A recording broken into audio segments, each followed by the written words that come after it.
All right, welcome to another episode of Who's On First. My name is Adi Shrikant Whitney. With me, I've got Nick Martindale. What's up? Nick, what's up, man? What's up, man? And we are also missing our other member, Alex Maniotis. He is in Florida with the family right now.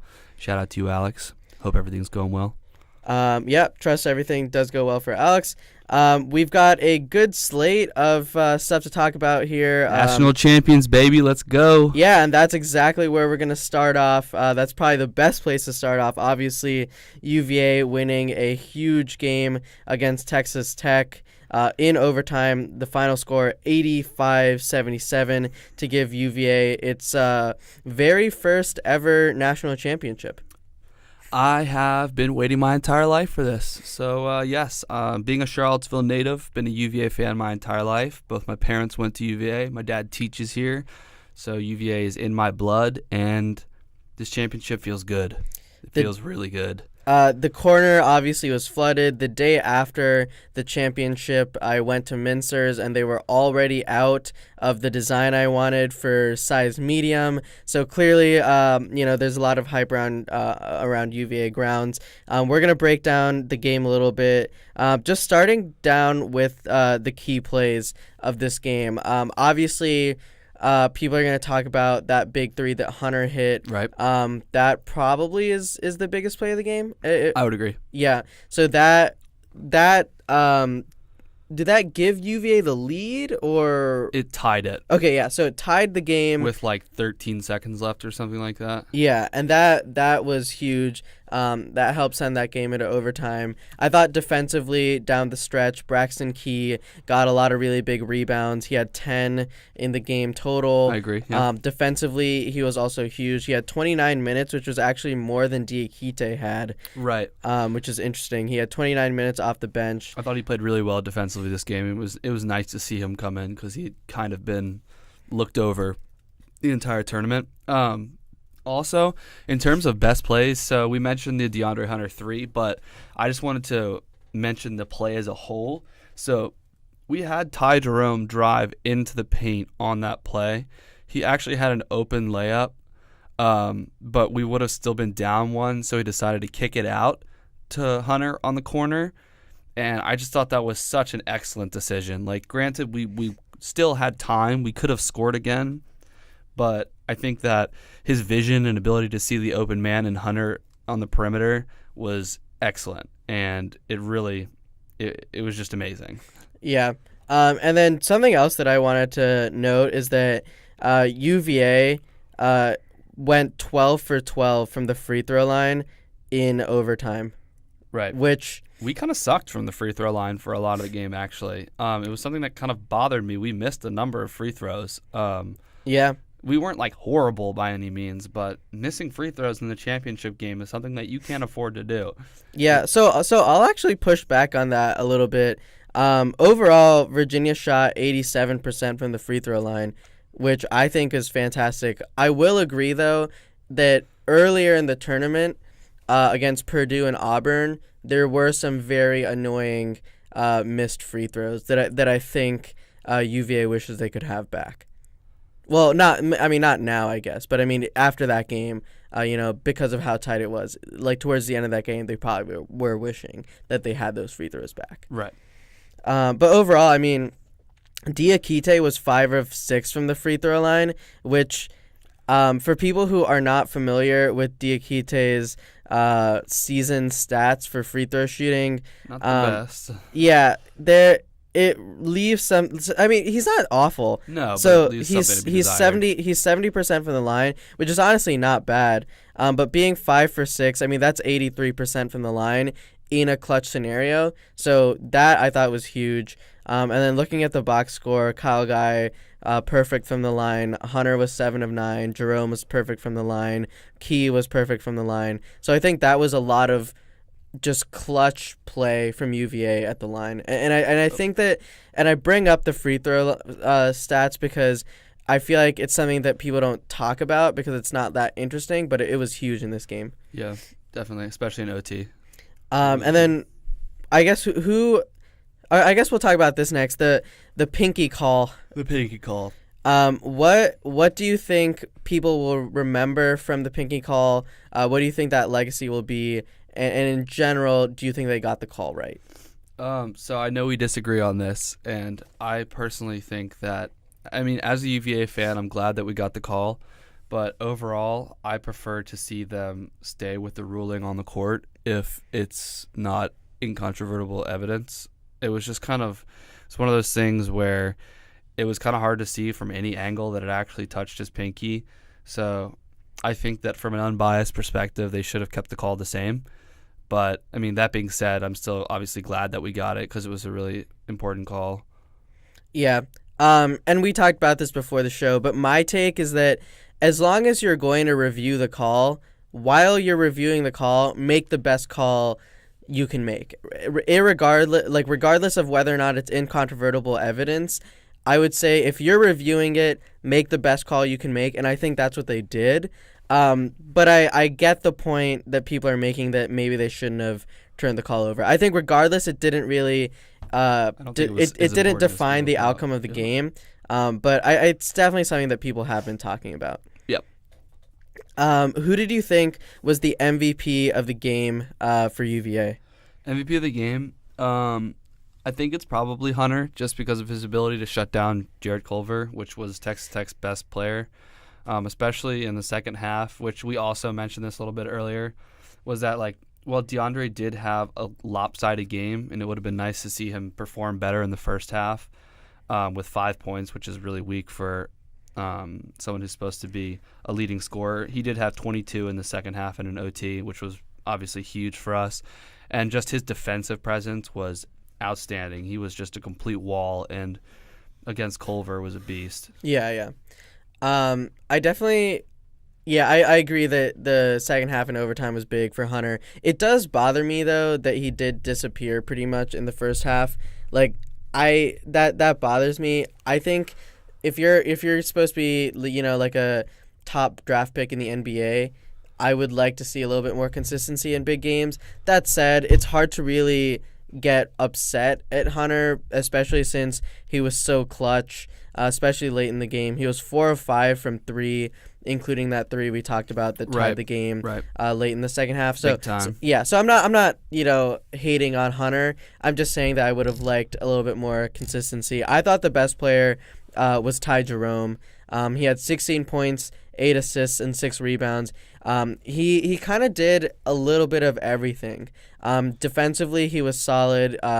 He hit a couple big threes. So I really like Ty Jerome, and I think his ability to distribute the ball was huge. Clarke had 4 assists. Ty Jerome had 8. So Ty Jerome had more assists than the rest of the team combined, actually. And that's huge. So that's my take personally on the MVP of the game, but I think you could also make a case for Kyle Guy. Right. I think he definitely was. They were correct in awarding him the MVP of the tournament. Yeah. I think that his reemergence from the 3-point line, especially against Purdue, was so clutch, and we needed that to kind of propel us to the finish. I mean, he had been so cold, and we had been hurting because of it. And then once he reemerged, we became the elite team that we were. Yeah. And really, those 3 guys, Hunter, Guy, and Jerome, I mean, they absolutely the big 3 dominated. Yeah, they carried the team. That's how it should be. Yeah, and that's a good point. I mean, if there are some teams that rely on one guy to do everything. Yeah, Purdue is a big one. Yeah. Murray State. And we can mention a bunch more. So it is nice to have a Threeheaded Attack for UVA. Exactly. I mean, when you're getting 3 players scoring double figures almost every single game, you're gonna get some success. Yeah. And just to note right now, Hunter is projected. If we're looking at the NBA draft projections on ESPN, Hunter is projected to go number 5 overall. And then Ty Jerome could potentially go. He is currently projected at 29th overall, which would be a late first round, early second round pick. And then I don't think anyone else at UVA is on the ESPN projection board. They actually had some drama though recently. Yeah, with both and of these yeah, I players. mentioned this kind of as a segue because Instagram has been producing It's been some a-buzzin'. interesting news. Do Indeed. you wanna get into it, Nick? Yeah, for sure. So, I was just scrolling through my timeline casually yesterday, and I follow both Ty Jerome and DeAndre Hunter just because they're two of my favorite players. And I noticed on one of Ty Jerome's most recent posts, he says, "This is the stuff I want to go out to," and it was a video of like a highlight video of him in the finals. And then DeAndre comments, "Year 4 ? And then Ty Jerome says, "I'm doing whatever you do, big bro." So obviously they could just be playing with our emotions, but if they were to both stay, we would definitely be the front runners for the national championship again next year. Yeah. And So there was another Instagram though from Ty Jerome, where he posted kind of like a video with the caption "Dreams," and in that post, Hunter commented, "Wow, I'm so proud of you." And then Ty Jerome responded saying, "Come back next year." right. And then Hunter Instagram saying, "I don't need no one vouching Right. for me." Jerome's, "Are you leaving?" Yeah, Ty Jerome, this was a kind of a They ballsy are comment. playing with us right now. Yeah, it was kind of a very direct comment. He said, "Are you leaving?" Hunter responds saying, "I'm going back to back." With a shush emoji. Yeah. And I'll have it noted also that comment got deleted. The one that says "I'm going back to back." That got deleted as of today. So that could mean a couple things. That could mean a couple things. That could mean either he doesn't want people to know. Or his agent told him to get rid of it. Yeah, it could also mean get rid of it because you don't want to lead people on if you're going to the NBA. Exactly. But they are playing with our emotions right now, and obviously I'm perfectly fine with them both leaving. They deserve it. They've been absolute studs for us. Go make your money if you want to. But if both of them want to come back and play, I will welcome them with open arms. So yeah, I personally think Hunter should go and Jerome should stay. What do you think?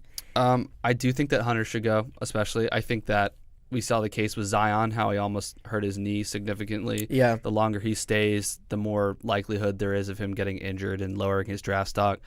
I think that he's at a point right now, especially after his incredible performance in the finals, or not in the finals, but in the championship game, that his draft stock is very high right now, and he should just go ahead and leave, make his money. I think that Jerome could improve his draft stock with staying another year if that's the route he wants to go, going to the NBA. So I think that would be a good thing to do for him. Yeah, I mean, I'm totally with you. I think Hunter's stock is as high as it's going to be. Like, I agree. I just don't think he's going to move up that much. Like, if he's already projected to be number 5 overall, I think that's almost as good as it gets. I think the only way that he stays is because of Tony Bennett. I Yeah. mean, he's like a father to these kids, and they really like look up to him and love him, and they have such great team chemistry that Yeah. like I can kind of see them wanting to stay just to go, one more round. But that being said, I still don't think that Hunter should. I think it's a smart move for him to just go to the NBA, make his money. How do you think Hunter is going to project as an NBA player? So he's an interesting character because he's got the size, but he's not like huge. Yeah. He could shoot very well. He's got a great mid-range game, great three-point shooter especially for his size. Can drive, and also he's an excellent defender, which is I think something that he can bring to whatever NBA team he lands on. I think I can see him maybe going to the Hawks potentially. Mm-hmm. I think that might be a good place for him. Him and John Collins, both great defenders, and great offensive players. But yeah, I'm interested to see how that turns out. Yeah, I think he kind of projects to be kind of like a 3-and-D wing. Trevor Ariza is kind of like the name that I think of. I can see that, yeah. Trevor Ariza, I think, is a little longer than DeAndre Hunter, but I think that type of player, that Trevor Ariza type player who you can play defense, who can make the three, do everything pretty well. So that's kind of the guy I look at. I think he can be a role player on a championship team. Right. I love DeAndre Hunter. I don't see him necessarily being a superstar. Now, granted, I said the same thing with Malcolm Brogdon, who's turned out to be an absolute monster. Oh, I mean, Brogdon, too, is a role player on Right. a championship team. You know, Well, I don't know if I'd call him a role player. I mean, last year he was a role player in his Offensive Rookie of the Year campaign, but I don't know, this year, he's a starting player now. So yeah. he's not necessarily a role player anymore. Granted, I guess everyone on the Bucks is kind of a role player, to be honest, in that sense. But I don't know. I can see DeAndre Hunter being a very, very solid role player somewhere. But also, who knows? He might emerge as a beast. Yeah. Ty Jerome, I think projects. He's interesting. I think he projects more as a very stereotypical two guard in the NBA. We kind of mentioned this last time. He reminds us a lot of Klay Thompson in the way that he can shoot, he can pass, and he's a great defender. Yeah. I think honestly, going to the Warriors might not be a bad spot for him because they're probably going to lose Klay Thompson because they can't afford to pay him. So he might be a decent replacement if they can develop him some more. Yeah.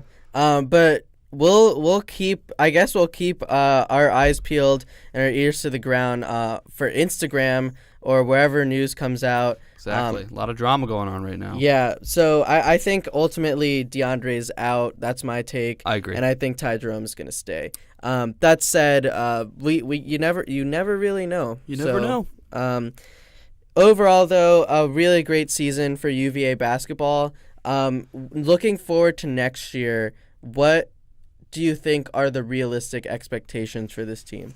I think depending on who stays, I think if Hunter and Jerome were both going to stay, as I said earlier, we'd be the forerunners for the national championship. With that in mind, I don't think that both of them will return. I think even if just Jerome returns, I think we should definitely be projected as a top 5 pick. Not pick, but a top 5 team going into the season. I think that there's no arguing that teams like Michigan State is definitely going to be like the number 1 projected team. They're so good and they're going to be healthy. They don't really have any players leaving, that many players. I don't know. I think UVA is going to be really good again next year. We got some new guys coming in too. Right. I think 2019 prospects, I don't know how many there are coming in for UVA. We have 2. We have a guard and center, I believe. Okay. Yeah, I mean, I guess do you see those as guys who are going to move the needle for UVA? I'm not sure. I think I haven't really looked very much at our prospects for next year. I am curious though, however, to see how the center game shifts for us next year because obviously we're losing Salt, who was definitely a role player in a lot of ways, and he was a good defender, not really an offensive beast, but our only other center now is Huff. Now, granted, we had been playing Diakite as center some, but I'm curious to see how we're going to work out that role between Huff and Diakite next year. Yeah. Like to see Huff get more minutes, personally. Yeah, the 2 guys have signed their letter of intent. Caden Shedrick, who's that center that you mentioned, right, from North Carolina, and then Casey Morsel, a shooting guard from He's supposed to be a beast Washington, too, D.C. So. Yeah, it's interesting, though. They're both 4-star recruits. So no 5-star recruits, which you'd see from, a typical blue blood team. But it seems like 2 solid guys. But obviously, though, going into the next few years, having won a national championship, everyone's going to want to come to UVA. So, we now have that legitimacy, and we've proven that it is possible. Defense can win championships. Bennett's system works. Yeah. And I think to a lot of people, that was the validation that we needed to prove, and I think that'll help with our recruitment too. Yeah, and for the record, Clarke was a 3-star. And I love the kid. Guy. Yeah, and he ended up playing really well. Right. Especially as an on-ball defender. Yeah. For Virginia. He's an excellent perimeter defender as well. Yeah. It looks like, according to 24/7 Sports, based on Virginia basketball commits, the recruiting class is ranked 34th in the country. It's not terrible. Yeah, which is not terrible. I'd like to be better for the reigning national champions, but what are you going to do? Virginia is higher than teams like Purdue and Michigan and Georgetown, and UNC as well. UNC has been struggling. Yeah, I know Louisville has an excellent recruiting class coming in, so that's going to be a little scary for that ACC matchup next year. They have, I believe, the number 2 recruiting class in the nation, if I'm not mistaken. So the rankings are all, they're all like it's all based on, just people's analysis. 24/7 Sports has Louisville at 8. Okay. But it's perfectly likely that a different website has Louisville at a different ranking. Well, next year it's going to be the same old. ACC is going to be another challenging division. Yeah. But we're going to go ahead and move on from UVA basketball and just wrap up with some quick updates on some other UVA sports. So we're going to mention UVA softball. We actually misspoke last episode. Right. I said that the season opener was postponed for softball. I actually meant that the series opener was postponed for softball. That series opener was supposed to be against UNC. That ended up getting rescheduled and kind of packed into a doubleheader. Softball has been struggling lately. They're on a losing streak right now, especially after that series against UNC. But, it's just in general been a tough season. They have some opportunities to bounce back as the season wraps up. They have a series coming up against Virginia Tech and then a 2-game series against Liberty. But we'll have to see how that shakes out. Right. They got swept by UNC in that series. Right. We play some good teams, though, and I think, as the season goes on, even if it doesn't improve all that much, there's always next year, so. Yeah. Baseball, men's baseball, on the other hand, has won 4 straight. They play Miami this weekend. That game actually is today, Friday, April 12th. So they're coming off a pretty successful series against Notre Dame and then a couple of good games against James Madison and Norfolk State. Right, we're looking good, looking nice after that little shaky start, but we've kind of done well. 21-13. Yeah, not too shabby. Yeah, 21-13 overall. 16-4 at home, which is pretty cool. Yeah. Good to see that home support. Indeed. And then for men's tennis, as we mentioned last episode, a very successful season for them. They just beat Miami and Florida State recently in the past week or so. Carl Soderlund is ACC Player of the Week for men's tennis, which is really cool to just see some UVA recognition conference-wide. He was absolutely dominant. He had a 6-love win against Miami, which, that's as dominant as it gets. And then he also won his match against Florida State. And in addition to that, he also went 2-0 in doubles.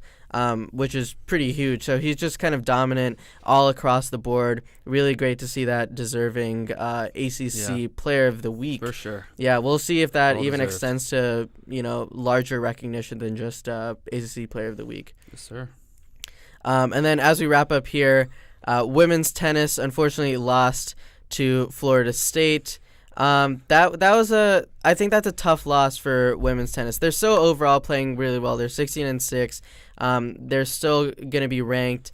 But it's a tough loss because it was a close one, a 4-3 loss to Florida State. And Florida State being ranked, that would have been a really good win to have under their belt. But they do get a chance to avenge that tomorrow on April 13th at noon. They play Miami, who's ranked 25th in the country. That's a road game that's being played at Florida. So that's going to be a really interesting opportunity for them to... I think we'll bounce back in this one.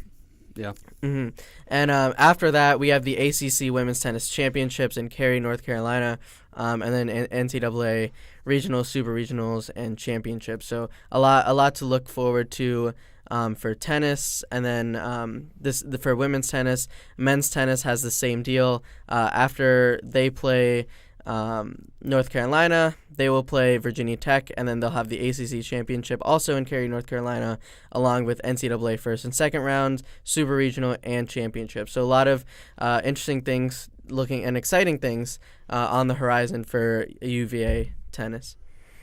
For sure. Yeah. Excited to see how these go. Yeah, so that's pretty much it for us this week. Obviously, we'll have more coverage in the next couple weeks. Very excited to support UVA sports as we ride this kind of wave of success through not just one sport, but a whole host of sports. Really great to see that. And overall, just great performance. So all the student athletes at UVA, great job and keep up the good work. Yeah.